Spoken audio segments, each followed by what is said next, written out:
Hello everyone. Standard 12th में account में last video में हमने सम नंबर 15 जो है हमारा वो कंप्लीट किया था। आज के इस वीडियो में हम हमारा सम नंबर 17 जो है वो करेंगे। सम नंबर 16 जो है वो आपको आपके होम असाइनमेंट में करना है। तो अब हम सम नंबर 17 जो है वो स्टार्ट करते हैं। यहाँ पे सम नंबर 17 में हमें दिया हुआ है कि सिद्धपुर इशबको limited issued 6 lakh equity share of 10 rupees each at a premium of 7 rupees per share. The amount of payable as under 10 rupees share on application including premium, 4 rupees shares on allotment and 3 rupees per share on final call. Application were received for 9 lakh shares.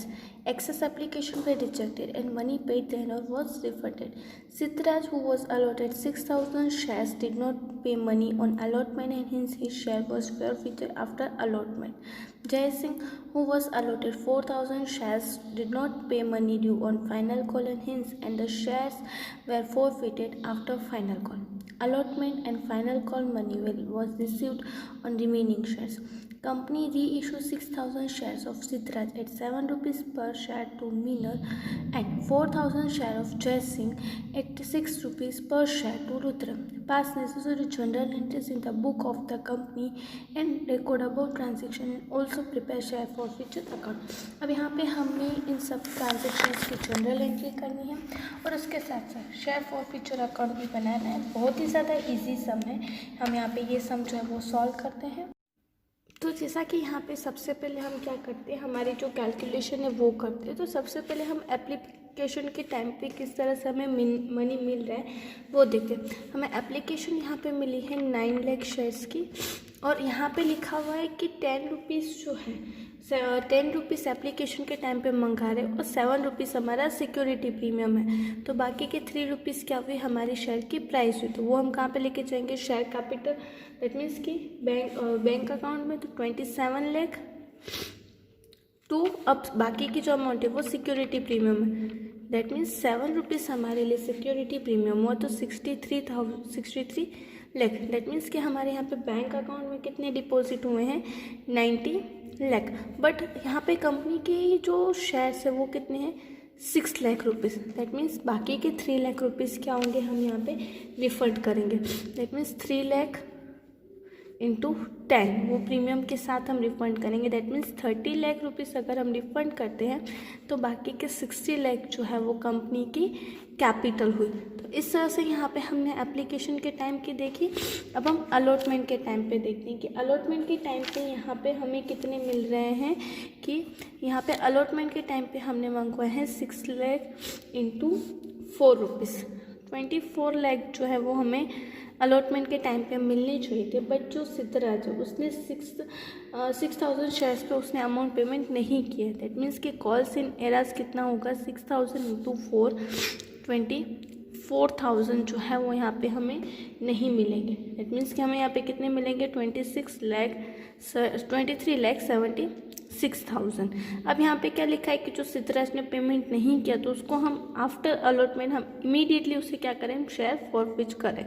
इसलिए यहाँ पे हम share forfeiture की amount कितनी है वो हम यहाँ पे देखेंगे।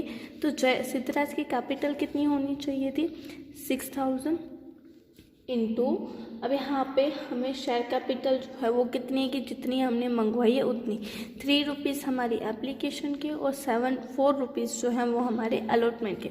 मतलब कि यहाँ पे सिद्धराज को पेमेंट अभी कितना करना था, 7 रुपीज़। दैट मीन्स 6,000 इंटू 7, 42,000 जो है वो शायद सिद्धराज की कैपिटल होनी चाहिए थी। बट उसने पेमेंट खाली कितना किया, 3 रुपीज़ का। कॉल्स इन एराज कितने हैं, 24,000।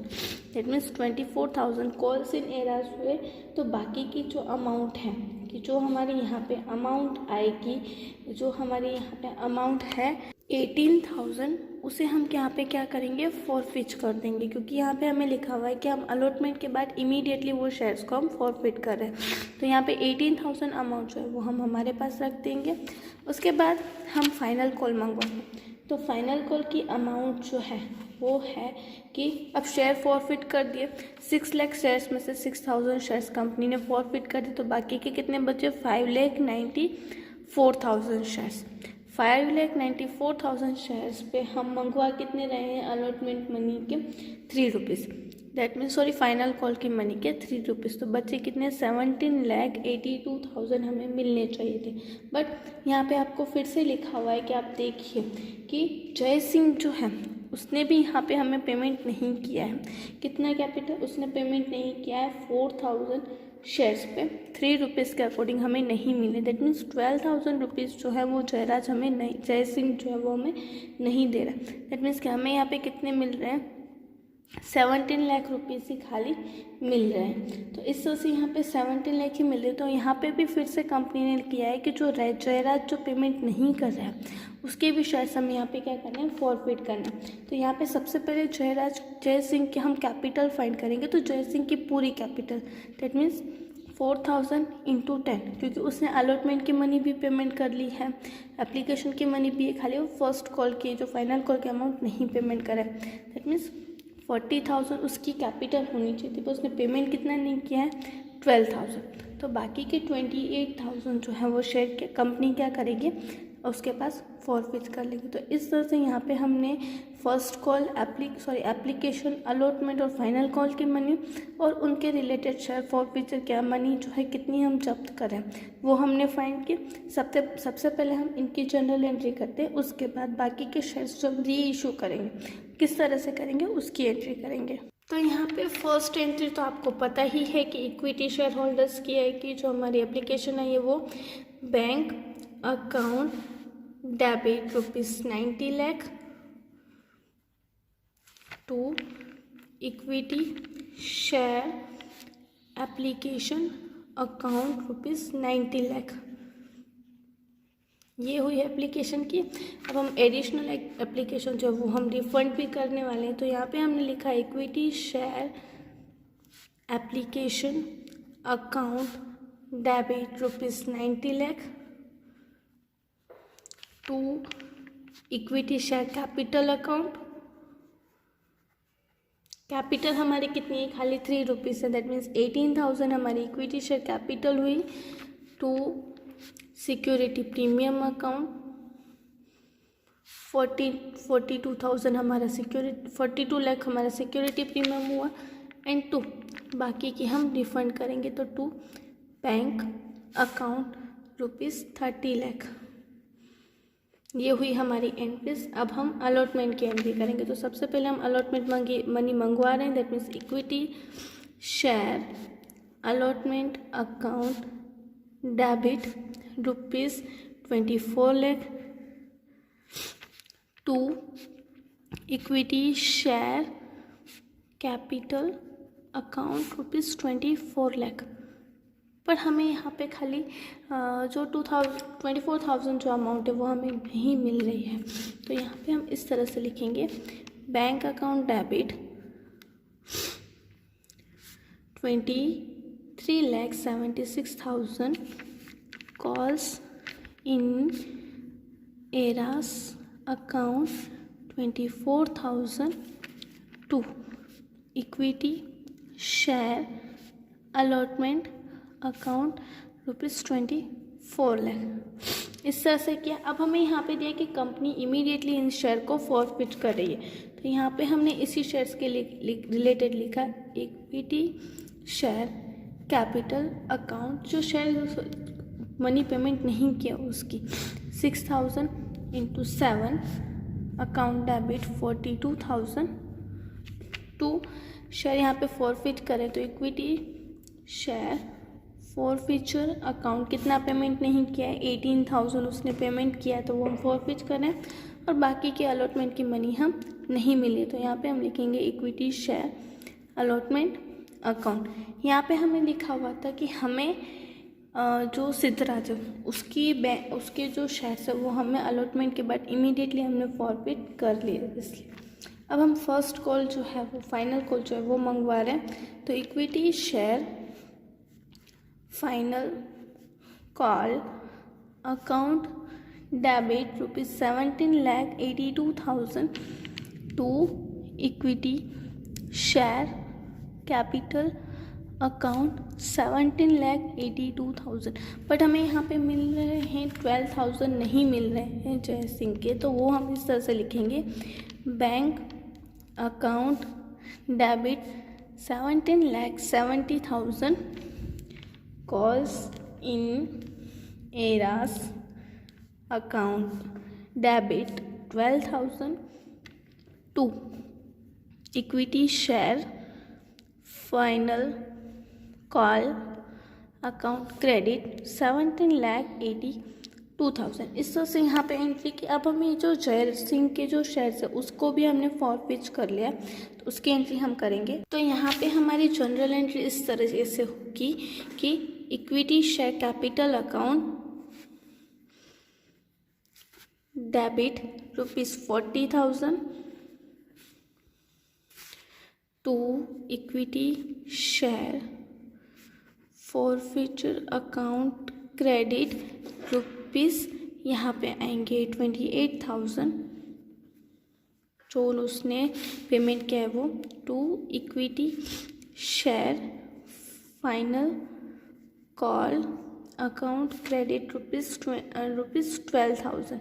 तो इस तरह से यहाँ पे हमने सारे एंट्रीज कर दिया। अब हम इसी का ही जो सेकेंड पेज है, दैट मीन्स कि री इशू जो हम शेयर्स करें वो किस तरह से करें उसकी एंट्री करते हैं। तो सबसे पहले हम री इशू कितने में करें उसकी कैलकुलेशन कर लेते हैं। तो यहाँ पे सिद्धराज के जब हम शेयर्स इशू करेंगे तो सिद्धराज के शेयर्स की प्राइस जो है वो है 10 रुपीज़, बट यहाँ पे 7 रुपीज़ में इशू करें, दैट मीन्स 6,000 इंटू 7, तो 42,000 जो है वो हुए कम उसका कैप बैंक अकाउंट में आएंगे, एंड बाकी का जो है वो डिस्काउंट है, दैट मीन्स 6,000 इंटू 3, 18,000 जो है वो डिस्काउंट है। तो बाकी की जो 18,000 उसे हम शेयर फॉरफिचर अकाउंट में डेबिट कर देंगे। सेम इट इज़ जय सिंह का। तो जय सिंह के शेयर्स की प्राइस में भी 6 रुपीज़ में हम इशू कर रहे हैं, तो बैंक अकाउंट में 24,000 डेबिट होंगे और शेयर फॉरफिचर अकाउंट में से 4 रुपीज़, दैट मीन्स 16,000 रुपीज़ जो है वो डेबिट होंगे, और बाकी जो टोटल है वो शेयर कैपिटल। अब हम कैपिटल रिजर्व में कितनी अमाउंट ट्रांसफ़र करते हैं वो देखें। तो सबसे पहले यहाँ पे हमने शेयर फॉरफिचर किए, तो 18,000 जो है वो सिद्धराज के और 28,000 जो है वो हमने जय सिंह के करे हैं। दैट मीन्स कि यहाँ पे 46,000 जो है वो हमने फॉरफिच किए। उसमें से हमने डिस्काउंट कितना दिया है, यहाँ पे सिद्धराज को हमने दिया है 18,000 और जय सिंह को हमने दिया है 16,000, दैट मीन्स 34,000 हमने डिस्काउंट दिया है। रिमेनिंग अमाउंट 12,000 जो है वो हम कैपिटल रिजर्व में ट्रांसफ़र करेंगे। तो अब इसकी हम जनरल एंट्रीज करते हैं। तो यहाँ पे सबसे पहले सिद्धराज के हम शेयर्स इशू कर रहे हैं, तो हमने यहाँ पे लिखा bank account debit 6,000 into 7, 42,000, share forfeiture account 6,000 into 3, debit 18,000 to equity share capital account 60,000। अब हम जय सिंह का करेंगे। Same it is bank account debit ₹24,000, 6,000 into 4,000 into 6, फिर share forfeiture account 4,000 into 4, debit 16,000 to equity share capital account ₹40,000। And अब last entry, बाकी की remaining amount जो है वो हम ट्रांसफ़र कर रहे हैं। तो यहाँ पे हमने लिखा share forfeiture account debit equity share forfeiture account debit 12,000 to capital reserve account ₹12,000। ये सारी एंट्रीज करने के बाद लास्ट में हम जो जनरल एंट्री करते हैं उसका हम टोटल करेंगे। तो हमारे यहाँ पे टोटल आएगा 2,65,22,000। यहाँ पे आपको टोटल करना कंपलसरी होता है, तो यहाँ पे हमने टोटल कर दिया। अब उसी के साथ साथ आपको यहाँ पे सम में कहा गया है कि आपको शेयर फॉरफिचर अकाउंट जो है वो प्रिपेयर करना है। तो अब हम सबसे पहले ये जो शेयर फॉरफिचर अकाउंट जो है वो हम यहाँ पे प्रिपेयर करते हैं। तो अब शेयर फॉर फ्यूचर अकाउंट में फर्स्ट एंट्री जो है वो आप देखोगे तो 5th एंट्री है कि जो हम सिद्धराज के जो शेयर्स से हमने फॉरफिट किए हैं उसकी। तो यहाँ पे हम लिखेंगे कि फॉर फ्यूचर अकाउंट में क्रेडिट साइड और एंट्री नंबर आएगा 5। यहाँ पे हमने लिखा by equity share capital account forfeit हमने किए थे 28,000। अब उसके बाद अगर अब देखोगे तो नेक्स्ट एंट्री यहाँ पे होती है 8 नंबर की एंट्री। तो यहाँ पे हमने लिखा same it is by equity share capital account ₹28,000। फिर नाइन्थ और 10th एंट्री के जहाँ पे हम शेयर फॉर फ्यूचर अकाउंट को हम डेबिट करें। तो यहाँ पे फिर से हमने लिखा equity share capital account, but वो डेबिट साइड आएगा। तो यहाँ पे 18,000 एंड 10th एंट्री में भी इक्विटी शेयर कैपिटल अकाउंट ₹16,000। अब हम यहाँ पे टोटल करेंगे तो हमारा टोटल जो है वो क्रेडिट साइड का आएगा 46,000। उसी को हम सेम साइड लिखेंगे 46,000 और रिमेनिंग अमाउंट जो है वो हम कहाँ पे लेके जा रहे हैं कैपिटल रिजर्व में। तो यहाँ पे हमने लिखा to capital reserve account amount आएगी 12,000। कुछ भी नहीं करना है आपको, जनरल एंट्री के ऊपर से यहाँ पे लेजर पोस्टिंग जैसे हम करते थे वही करनी थी। और यहाँ पे हमने ये पूरा सम जो है वो सॉल्व किया। बहुत ही ज़्यादा इजी सम था ये। आई होप हमने आज जो सम किया वो आपको समझ में आ गया होगा। आपको आपके होम असाइनमेंट में ये वाला सम तो सॉल्व करना ही है, बट उसके साथ साथ आपकी टेक्स्ट बुक में सम नंबर 16 जो है वो भी आपको करना है। नेक्स्ट वीडियो में अनदर सम्स के साथ मिलेंगे। Thank you.